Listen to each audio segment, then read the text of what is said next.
기도하겠습니다. 하나님 아버지, 이 아침 하나님의 은혜 가운데에 저희들이 주의 성전에 모여 예배를 드립니다.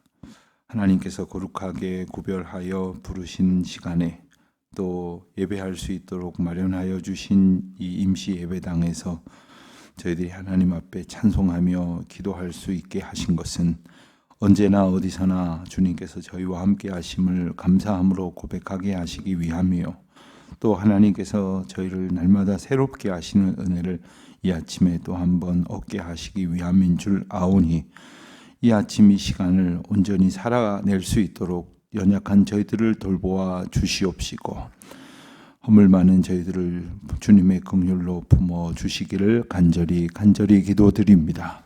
하나님, 주님의 도우심이 아니고서는 저희가 감당해야 할 일들을 감당할 수 없음은 물론이요, 이 험한 세상, 유혹 많은 세상을 견디어 살아갈 수 없음을 주님 앞에 고백하오니, 주여 오늘도 저희를 도우시고 긍휼과 은혜로 인도하여 주시기를 간절히 기도드립니다.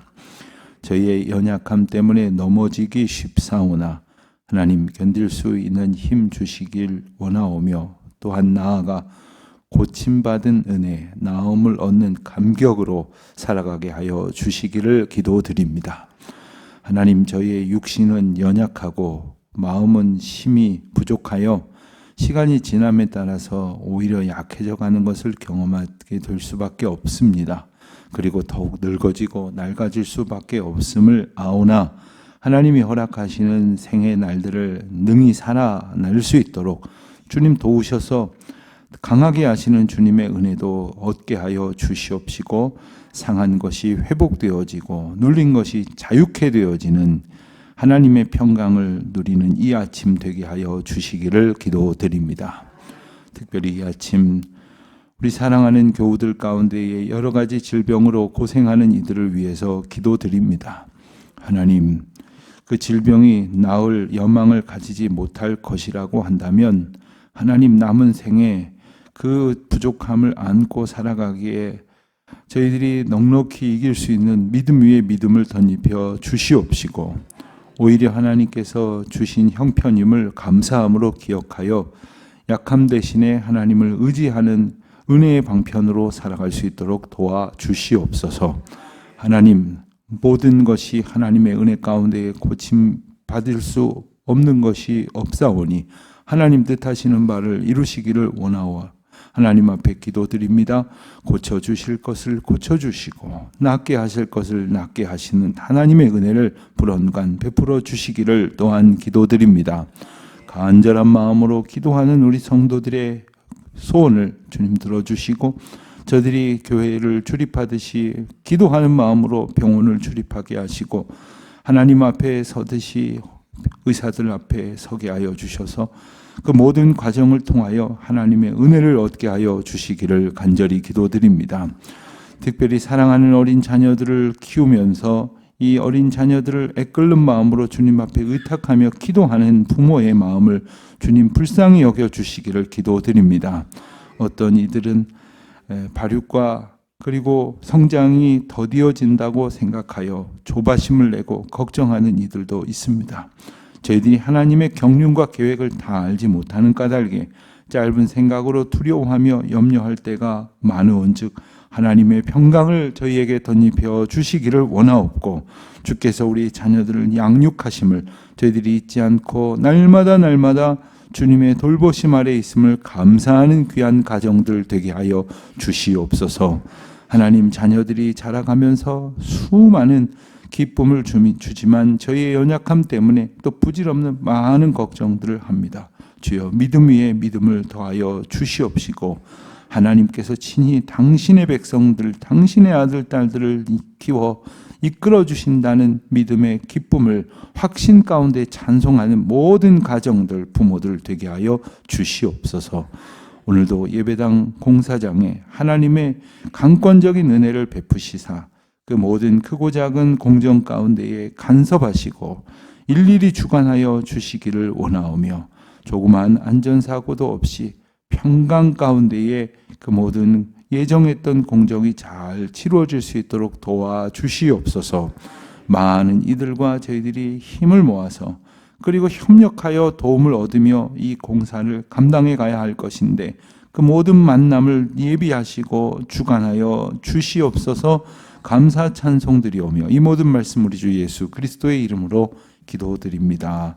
아멘. 로마서 계속해서 보겠습니다. 1장 오늘은 8절부터 17절까지 말씀입니다. 로마서 1장 8절부터 17절 우리 같이 한 목소리로 봉독하겠습니다. 먼저 내가 예수 그리스도로 말미암아 너희 모든 사람에 관하여 내 하나님께 감사함은 너희 믿음이 온 세상에 전파됨이로다. 내가 내 아들의 복음 안에서 내 심령으로 섬기는 하나님의 나의 증인이 되시거니와 항상 내 기도에 쉬지 않고 너희를 말하며 어떻게 하든지 이제 하나님의 뜻 안에서 너희에게로 나아가 좋은 길 얻기를 구하노라. 내가 너희 보기를 간절히 원하는 것은 어떤 신령한 은사를 너희에게 나누어 주어 너희를 견고하게 하려 함이니 이는 곧 내가 너희 가운데에서 너희와 나의 믿음으로 말미암아 피차 안위함을 얻으려 함이라. 형제들아, 내가 여러 번 너희에게 가고자 하는 것을 너희가 모르기를 원하지 아니하노니 이는 너희 중에서도 다른 이방인들 중에서와 같이 백신을 맺게 하려 함이로되 지금까지 길이 막혔도다. 헬라인이나 야만인이나 지혜 있는 자나 어리석은 자에게 다 내가 빚진 자라. 그러므로 나는 할 수 있는 대로 로마에 있는 너희에게도 복음 전하기를 원하노라. 내가 복음을 부끄러워하지 아니하노니 이 복음은 모든 믿는 자에게 구원을 주시는 하나님의 능력이 됨이라. 먼저는 유대인에게요 그리고 헬라인에게로다. 복음에는 하나님의 의가 나타나서 믿음으로 믿음에 이르게 하느니 기록된 바 오직 의인은 믿음으로 말미암아 살리라 함과 같으니라. 아멘. 로마서 첫 장을 보고 있습니다. 우리가 로마서 1장을 볼 때에 1장은 어제도 말씀을 나눴습니다마는 단순한 어떤 시작장 혹은 도입을 넘어서서 이 전체를 관통하는 핵심적인 주제, 즉 복음과 하나님의 의에 대해서 함축적인 그러한 선언적 말씀으로 구성되어져 있다. 이렇게 우리가 다시 한번 되새길 필요가 있겠습니다. 성경 66권 가운데에서 어느 한 권 중요하지 않은 책이 어디 있겠습니까?마는 로마서만큼 체계적이고 그리고 논리적이며 또한 가장 심오한 그런 신학적인 논증을 담은 책을 더 찾기 어렵다고들 말합니다. 그리고 이 책을 통해서 그 신앙과 신학의 어떤 체계를 잘 알아갈 수 있도록 우리에게 도와주는 하나님의 길잡이다. 이와 같은 것을 잘 기억을 해야 합니다. 그런데 교회에서 가령 로마서 성경 공부를 한다고 하면 대부분의 분들은 어렵게 생각을 하세요.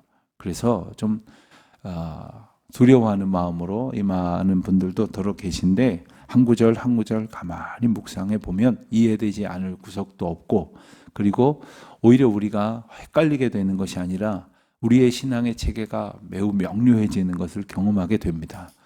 하여 이 로마서 말씀을 묵상하는 이번 새벽 기도의 시간을 통해서 여러분들의 신앙이 더욱 명료해지고 체계화되어지는 귀한 기회가 되시기를 또한 바랍니다. 8절 말씀을 보면 감사함에 대한 언급이 나옵니다. 그런데 8절 첫 단어는 먼저 이렇게 시작을 합니다. 우리말은 먼저와 감사함 사이에 여러 단어가 있다 보니까 이 먼저라는 의미가 부각되지 않는 듯합니다. 그러나 이 뜻을 가만히 생각해 보면 무엇보다 먼저 나는 하나님께 감사한다 라는 문장을 먼저 앞에 빼고 나머지 것을 뒤에 붙여 읽으면 하나님 앞에 감사하는 것을 가장 우선적으로 삼는 바울의 신앙적 태도를 볼 수가 있습니다. 무엇보다 감사입니다. 무엇보다 감사로 하나님과 우리와의 관계를 정립하는 것입니다. 우리가 어떤 사람을 만나서 제일 먼저 하는 말이 사실은 그 관계성에 대한 정립입니다. 한참 인사를 과하다 싶을 정도로 한다면 인사를 해야 하는 관계로 인식을 하는 것일 겁니다. 예를 들어서 화부터 낸다면 화를 내도 되는 관계로 인식을 하고 있는 겁니다. 뭔가를 부탁을 한다면 그럴 만한 것이고, 또한 뭔가를 요구한다면 그럴 만한 관계로 생각을 하겠죠. 바울은 하나님과 성도와의 관계 가운데 있어서 무엇보다 먼저 우선되어져야 될 것이 바로 감사다, 이것을 일러줍니다. 그런데 구체적으로 무엇에 대해서 감사하느냐? 예수 그리스도로 말미암아 너희 모든 사람들에 대해서 감사한다. 더 구체적인 이유는 너희 믿음이 온 세상에 전파됨이기 때문이다. 그러니까 하나님께서 로마에 있는 교인들을 사용하셔서 복음이 전파되게 하심을, 또 그리고 그 귀한 역사 가운데 로마의 교인들이 쓰임 받았다는 사실로 인하여 감사한다 하는 겁니다. 언뜻 생각해 보면 이것이 바울에게 있어서 직접적인 이해관계나 이익관계에 있어서는 큰 상관이 없는 것 아닙니까?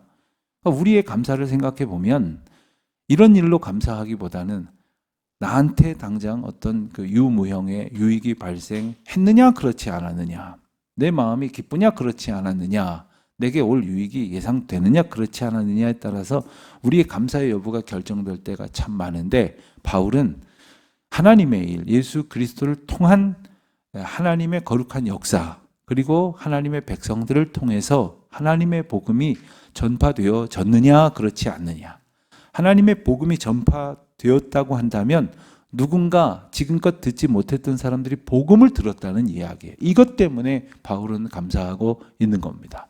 이 하루도 많은 기쁨과 감사 속에 우리가 살기를 원합니다만, 어떤 기쁨과 감사일런지 바울의 고백을 보면서 우리의 감사가 새로워질 수 있게 되기를 또한 바랍니다.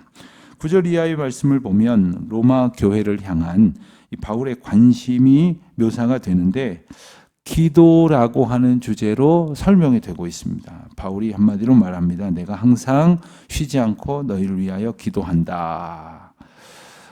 이런 말 쉽게 하기 어렵습니다. 내가 늘 기도하고 있잖아, 이런 말 하는 분이 계신데, 적어도 가끔가다 한 번이라도 기도해야지 이 정도 얘기도 나와요.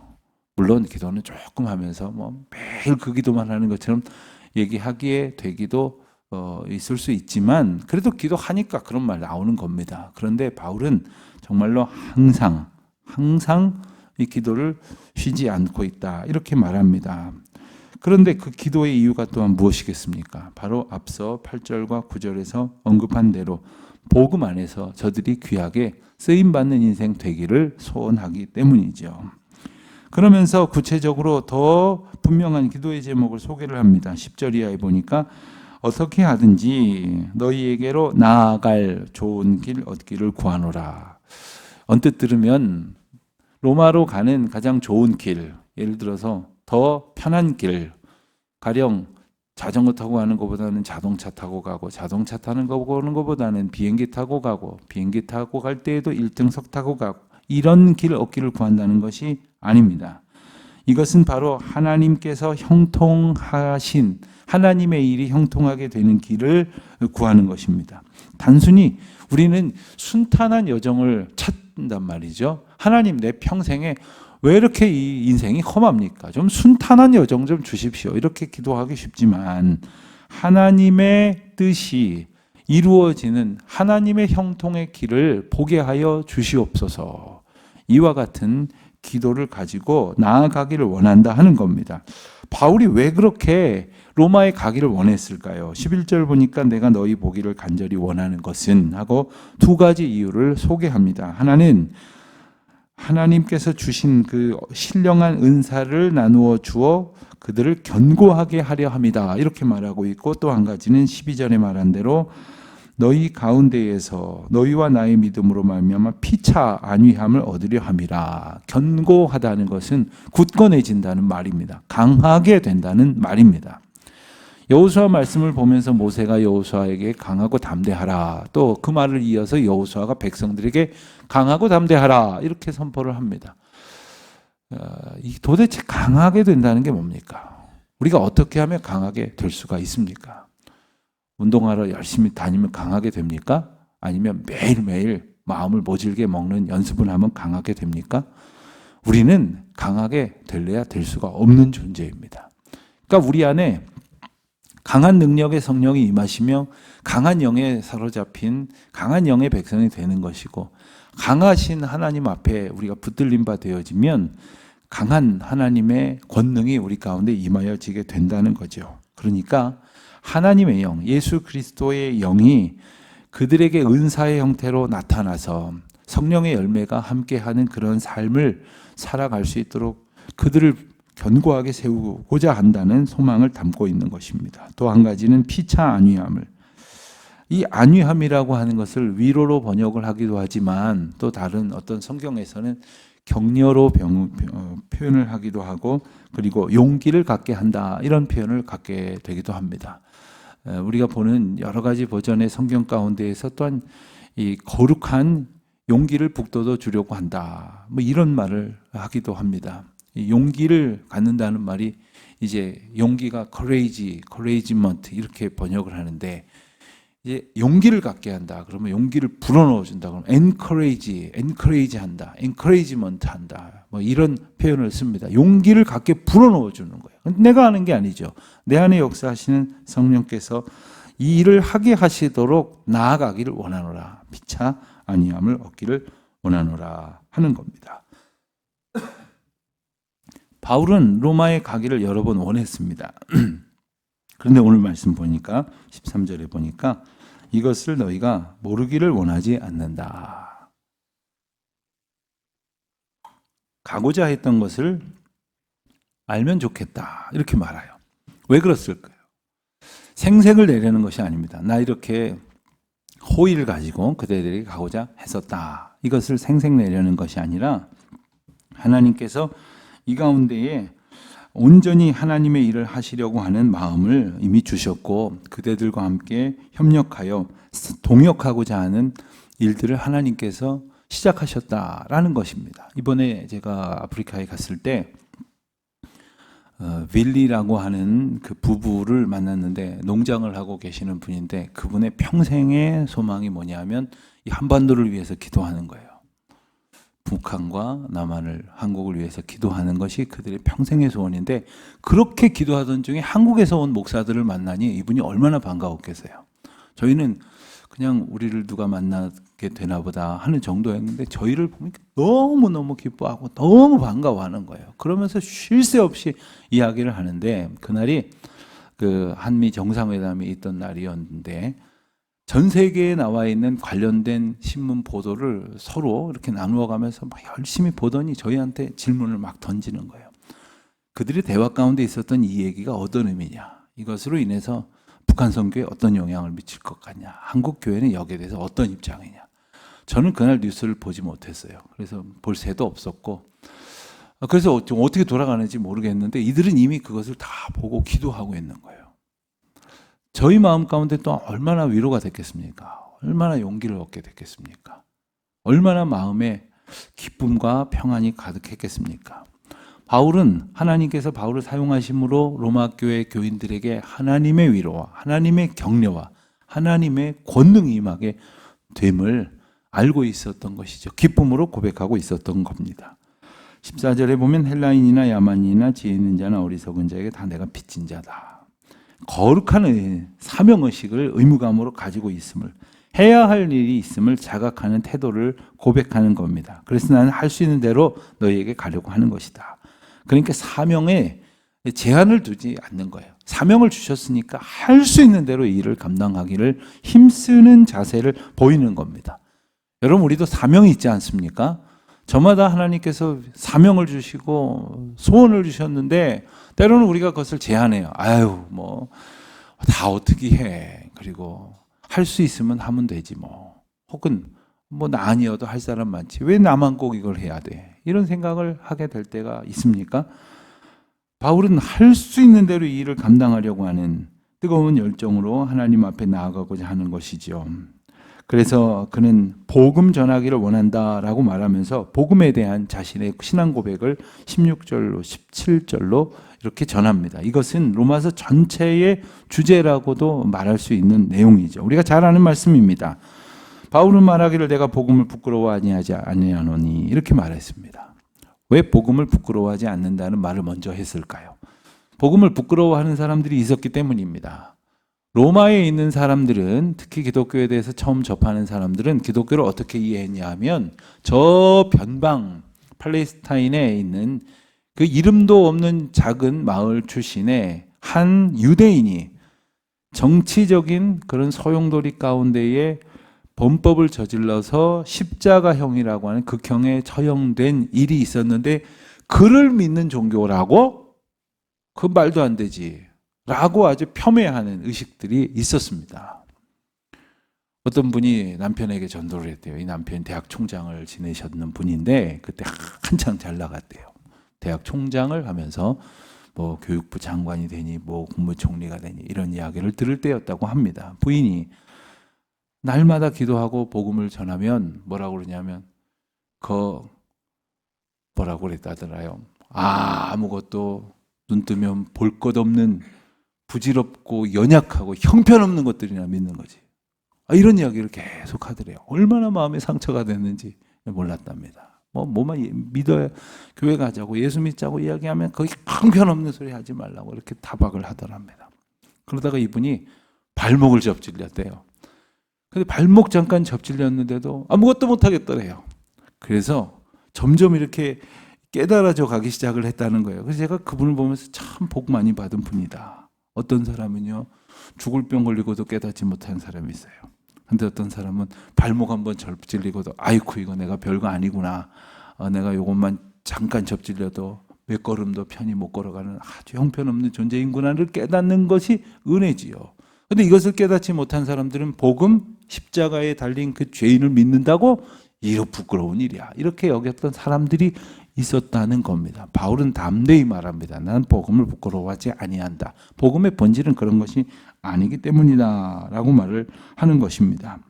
그러면서 이것은 구원을 주시는 하나님의 능력이다. 복음은 능력이다 라고 말하는 거예요. 어떤 능력이요? 구원을 주시는 능력이다. 먼저는 유대인에게로 그리고 헬라인에게로다. 이 유대인과 헬라인을 순차적으로 언급한 것은 복음의 우선순위가 있다거나 복음 전파에 더 우월하고 덜 우월한 것이 있다는 의미가 아닙니다. 이것은 하나님의 역사가 먼저는 유대인을 중심으로 해서 펼쳐졌고 그리고 나서 헬라인에게로 확장되어진다는 것을 순서적인 의미를 일러주고 있는 것입니다. 또 하나는 복음 전파에 있어서는 차별이 없다는 것입니다. 유대인들이 늘 생각하고 있었죠. 복음은 우리의 것이지. 헬라인이나 이방인들은 생각하고 있었죠. 복음은 우리와 상관이 없는 것이지. 그러나 이 모든 하나님의 구원의 역사가 바로 이와 같은 하나님의 능력이라고 고백을 하고 있는 것입니다. 그래서 그 복음에는 바로 하나님의 의가 나타나고 있다고 했습니다. 사실 이 본문 한 구절만 가지고도 참 많은 묵상을 할 수 있는 것인데 이 하나님의 의에 대해서 설명을 하기를 바울은 자기의 어떤 철학이나 신학을 논하는 것이 아니라 하박국에 나오는 말씀 한 절을 인용하고 있습니다. 이것은 하박국 2장 4절의 말씀이죠. 그리고 바울은 이곳에서 뿐만 아니라 또 다른 성경 구절에서도 이것을 이제 3번 더 인용을 하게 됩니다. 그것은 바로 오직 의인은 믿음으로 말미암아 산다. 즉 의인은 누구냐? 믿음으로 사는 사람이고 또 의란 뭐냐? 믿음으로 사는 것이다. 이렇게 말을 합니다. 그럼 하박국서에서 말하는 믿음은 무엇이었느냐? 이 원래 본문에 나오는 믿음은 무엇이었느냐? 믿음이란 어떤 이상이나 이론을 말하는 것이 아니라 어떤 명사형의 어떤 의미나 형태를 말하는 것이 아니라 삶의 자세를 말하는 것이에요. 그것은 달리 말하면 하나님을 의지하며 바라보며 버티는 것을 일컫는 것입니다. 그래서 하박국서에 나오는 믿음은 의인이 믿음으로 말미암아 산다는 말의 원어를 보면 에뮤나라는 말로 번역이 되어 있는데 이것을 가장 질서적으로 잘 표현한 번역은 버틴다라는 말이에요. 그러니까 믿음은 뭐냐? 버티는 거예요. 여러분 인생이 사실 버티는 거 아닙니까? 여러 가지 의미로 우리 버티는 거예요. 뭘 믿고 버티느냐는 거예요. 어떤 분들은 돈 믿고 버텼다고, 건강 믿고 버텼다고, 명예, 권세 혹은 자식 믿고 버텼다고, 견뎠다고 하지만 그 믿을 게 하나도 없는 거예요. 오직 예수 그리스도 그 이름 붙들고 버티는 것, 이게 믿음이다. 그렇게 사는 것이 믿음의 사람이다. 그렇게 살아가는 것이 의인이다. 그 이 의인이 밥 붙들어야 될 것은 복음이고 그들에게 주신 복음은 하나님의 능력이다. 이 담대한 선언을 바울은 전하고 있는 것입니다. 이 하나님의 선포 앞에 겸손히 감사함으로 엎드려져 붙들고 이 말씀을 의지하며 오늘도 넉넉히 견디어내고 버텨내는 저와 여러분 되시기를 축원드립니다.